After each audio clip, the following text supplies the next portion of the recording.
भुवन पर इंद्र को बिठाया गया है। अहंकार तो आएगा ही। किसी ने बहुत अच्छी बात लिखी है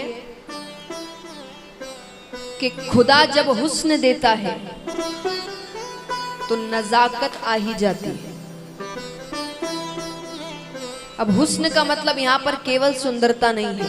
हुस्न मतलब सुंदरता, ज्ञान, पद, प्रतिष्ठा, नाम, शोहरत, धन, दौलत, ये सारी चीजें। और नजाकत यानी अहंकार, कि जब खुदा जब ऐसी चीजें देते तो अहंकार आना स्वाभाविक है। सबकी बुद्धि भ्रष्ट हो जाती है कुछ समय के लिए। और हम इंसानों की क्या बात करें, अब भगवान को देखिए। भगवान जब लक्ष्मी जी से विवाह नहीं हुआ था तो कहाँ रहते थे बताइए, किसको पता है? भगवान पहले कहाँ रहते थे विवाह से पहले? पहले शादी से पहले, चलिए मैं हिंट देती हूँ, वो एक धाम है, बैकुंठ धाम। भगवान बैकुंठ धाम में रहते थे। शादी हुई लक्ष्मी जी के साथ, फिर कहाँ रहने लगे? क्षीर सागर। किस पर सोते हैं?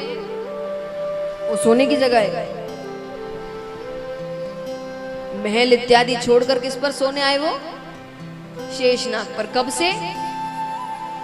लक्ष्मी जी कौन है? लक्ष्मी जी से विवाह करने के बाद भगवान ने कैसी हरकतें करी तो देखिए, भक्तों ने लिखा है कि अगर कोई साधारण व्यक्ति धनवान होने के बाद या नाम शोहरत मिलने के बाद थोड़ी ऐसी वैसी हरकतें करे तो इतना चौंकने की बात नहीं है। क्यों नहीं है? वो कहते हैं कि अंध रमा संबंध ते होत न अचरज कोई। कि अगर साधारण व्यक्ति लक्ष्मी से संबंध जुड़ने के बाद ऐसी वैसी हरकत करे तो अचरज मत करो। कि अंध रमा संबंध ते होत न अचरज कोई। क्यों? क्योंकि कमल नयन नारायण हूं रहे सर्प पे सोए।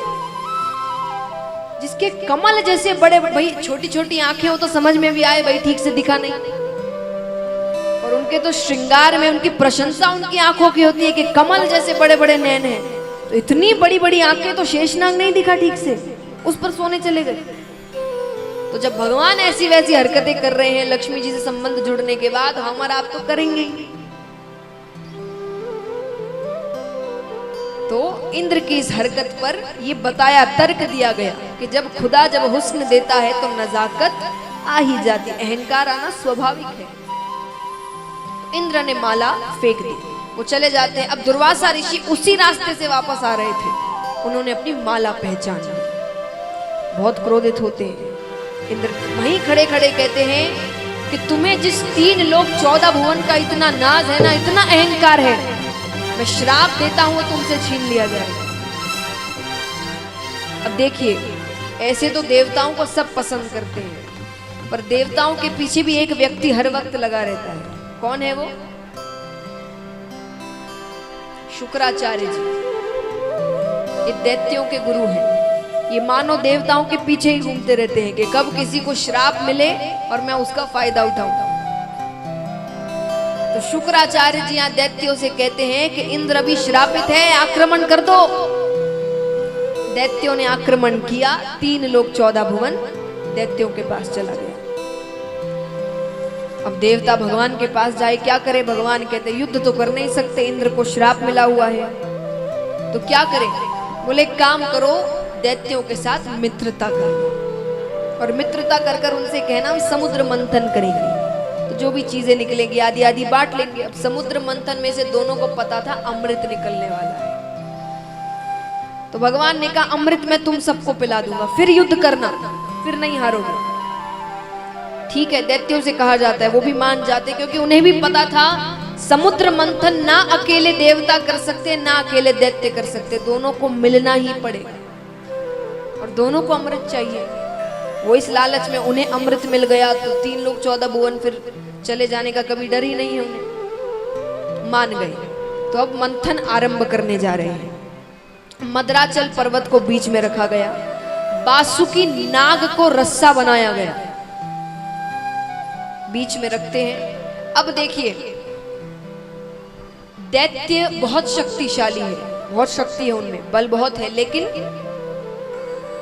मूर्ख है, दिमाग बिल्कुल भी नहीं है। और भगवान में दोनों है। भगवान को पता है कब बल का प्रयोग करना है और कब दिमाग का प्रयोग करना है। सफलता तभी प्राप्त होती है, हर वक्त बल के प्रयोग से नहीं होती,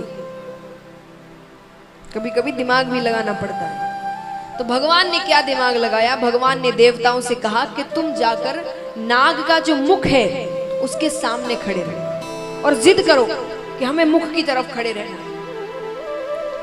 अब दैत्य मूर्ख है, दैत्यों ने सोचा कि विष्णु बड़ा चालाक है, जरूर मुख के सामने रहने से कोई फायदा हो रहा है। तो दैत्यों ने कहा नहीं, हम अभी राजा हैं, हम मुख की तरफ रहेंगे। भगवान ने कहा भाई चलो ठीक है, बात तो सही है, राजा तो यही है, आप चले जाइए, हम पीछे हो जाते हैं। देवता पीछे चले गए। अब मंथन आरंभ करेंगे तो पहले तो पर्वत ही डूबने लगा।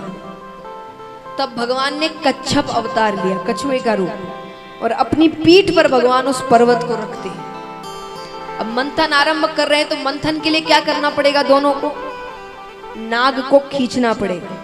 तो जैसे ही नाग को खींचते हैं सबसे पहले उसके मुख से विष निकलता है। उस विष से कितने दैत्य वहीं मारे गए। अब बाकियों पीछे को जब तक समझ में आई चीज वो पीछे हटते हैं, थोड़ा विष बच जाता है। अब देखिए कोई भी चीज वापस समुद्र में नहीं जा सकती, सबका इस्तेमाल करना पड़ेगा। विष का कौन करे, कोई लेने को तैयार नहीं। तब भगवान ने देवताओं से कहा महादेव जी के पास जाओ। महादेव जी से कहा गया आप विष ग्रहण करिए। महादेव जी मान गए। पार्वती जी कहते हैं, पार्वती जी ने कहा कि देवता बड़े चालाक हैं, अमृत खुद ग्रहण कर लेंगे और विष आपको दे रहे हैं, आपकी मृत्यु हो जाएगी। महादेव जी ने कहा जग कल्याण के लिए मृत्यु हो भी जाए तो क्या दिक्कत है। माता समझ गई ऐसे ये समझने वाले नहीं, तो कैसे, अब रोकने वाले भी नहीं। तो माता ने कहा एक बात कही सुनिए, आप मुझसे प्रेम करते हैं? बोले बहुत। तो आपके शरीर में मेरा स्थान कहाँ है? बोले हृदय में। पार्वती जी ने कहा मैं आपके हृदय में रहती हूँ? बोले हाँ। तो बोले वो विष तो गले से हृदय में भी उतरेगा? बोले उतरेगा। बोले मेरी भी मृत्यु हो जाएगी, आप पर पत्नी हत्या का कलंक लगेगा। भोले बाबा भोले हैं ना बहुत। तो माता ऐसे समझा रही है। तो माता ने कहा आप पर तो कलंक लग जाएगा। भगवान कहते हैं सही बात है। महादेव जी ने कहा ठीक है, मैं उसको गले से नीचे उतरने ही नहीं दूंगी। तो महादेव जी ने उस विष को गले पर ही रोक लिया। तब से उनका नाम पड़ा नीलकंठ। बोले नीलकंठ महादेव की। तो महादेव जी विष ग्रहण करते हैं पर उसको गले से नीचे नहीं उतरने देते। अब मंथन कर रहे हैं। मंथन में कई चीजें बाहर निकलती है।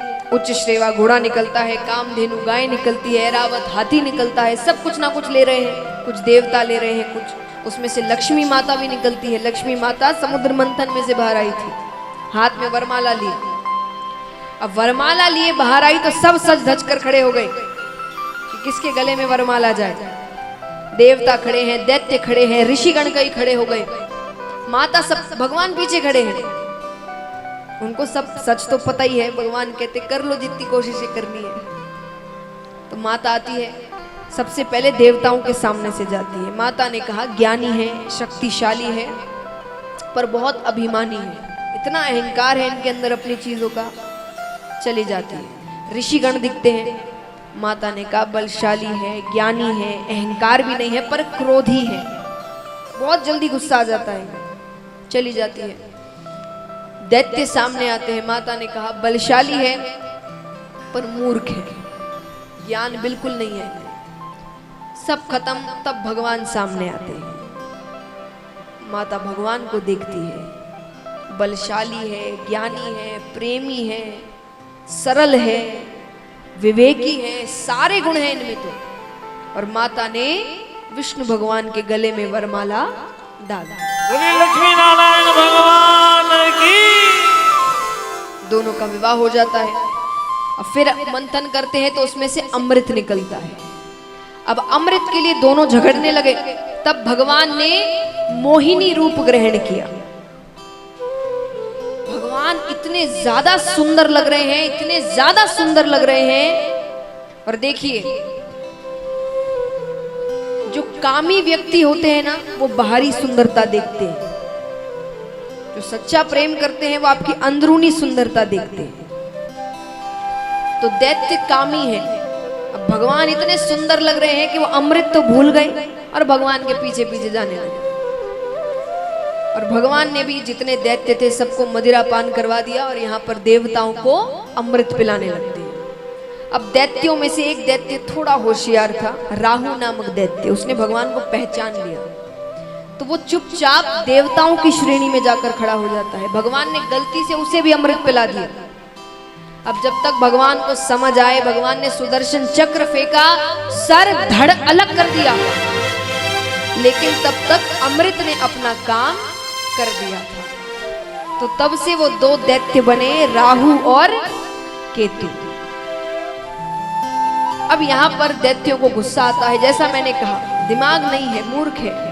ये समझ गए हैं, जब पता चल गया कि सबने अमृत पान कर लिया है, फिर भी गुस्से में युद्ध करते हैं कि हमारे साथ धोखा हुआ है। युद्ध करते 3 लोग 14 भुवन देवताओं के पास चला जाता है।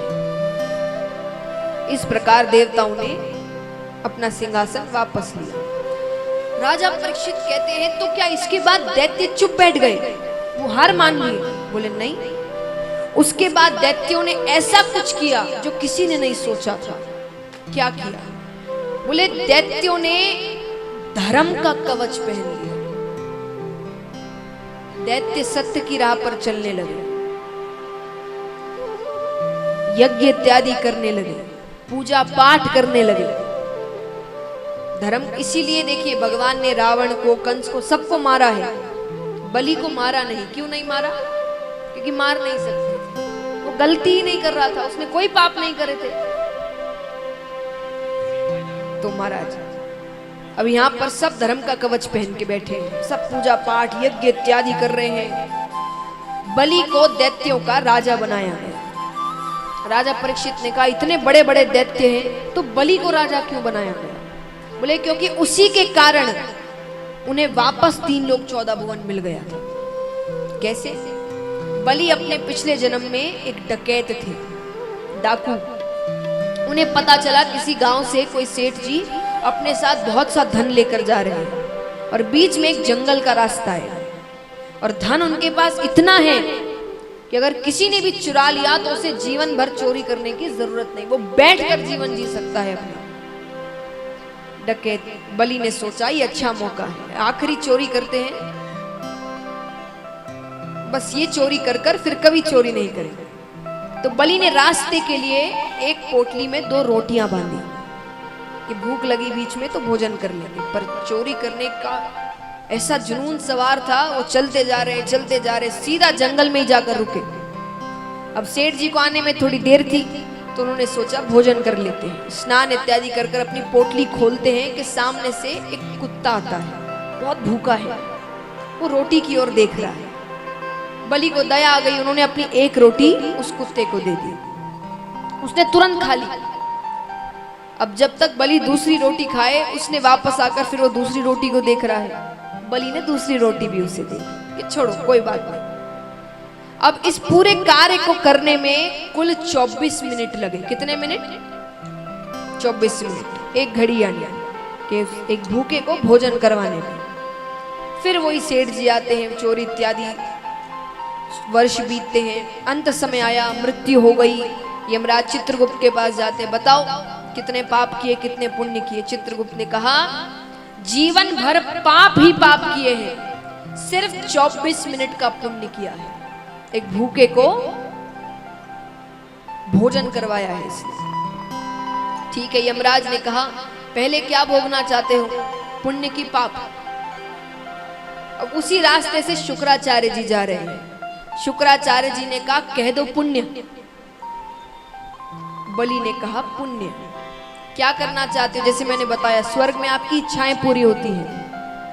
तो यमराज ने पूछा क्या करना चाहते हो? शुक्राचार्य जी ने कहा कह दो इंद्रासन पर बैठना है। बलि ने कहा इंद्रासन पर बैठना है। इंद्र को समझाया गया 24 मिनट की बात है, उसके बाद वापस तुम्हारा ये आसन। ठीक है, बैठाते हैं। अब बैठने से पहले शुक्राचार्य जी ने कानों में कुछ कहा उसके। उसने कहा ठीक है, मैं ऐसा ही करूंगा। चले जाते हैं। अब जैसे ही आसन पर बैठते हैं कि बुद्धि भ्रष्ट हो जाती है। वही बात, खुदा जब हुस्न देता है तो नजाकत आई जाती है। ये सब चीजें मिले तो दिमाग चलना बंद कर देता है। अब क्या करना था वो क्या कर रहा है। जैसे ही बैठा आसन पर, अप्सराओं से कहते नृत्य करके दिखाओ, भोजन लेकर आओ, ये करो, मेरी सेवा करो, ये लेकर आओ, वो लेकर आओ, वस्त्र लेकर आओ। शुक्राचार्य जी ने कहा क्या करने को भेजा और ये क्या कर रहा है। वो 10 मिनट ऐसे ही गवा देता है।